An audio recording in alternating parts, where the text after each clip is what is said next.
Mali, hakuna mtu ameambiwa akipata bilioni moja hata kufa. Kila mtu atakufa. Na ingekuwa ni hivyo Moi angekubali kukufa. Ingekuwa ni hivyo Kibaki angekubali kukufa. Wangetafuta pesa wakijua hiyo pesa itawasaidia kwa kifo.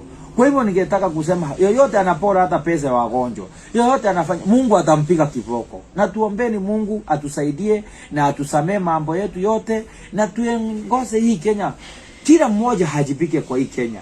Kama umepewa nafasi, umepata nafasi kufanyia wananchi kazi, wacha ndio usaidie mwananchi kumwambia leta kitu kidogo. Fanya kazi, Mungu atakulipa, na ile kidogo unapata Mungu ataongeza mshahara yako. Na lakini ningeomba serikali, lipeni wafanyikazi mishahara, ongezeni wafanyikazi mishahara. Kama mnaongeza VAT, mnaongeza taxes, kwa nini msiongeze pia mshahara wa wananchi?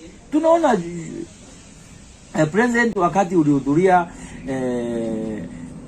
ulikuwa umehudhuria Labor Day, uliweza kusema hakuna nyongeza ya mishahara. Kama ulisema hakuna nyongeza ya mishahara, kwa nini wewe unapora mshahara hata ile mwananchi ya mfanyikazi wa kawaida? Unaweka mambo ambaye imsaidii. Tafadhali wale ambao umepatia State House wakuwa na kuongoza na kupa advice, waambie warudi mashinani na waangalie na wakuambia kitu ukweli, ambaye hata kama utabishana naye wakuwa wamekuambia ukweli. Asanteni wa Kenya, na tunaomba Mungu alinde hii nchi na aondoe corruption na tuweze kuelewa vile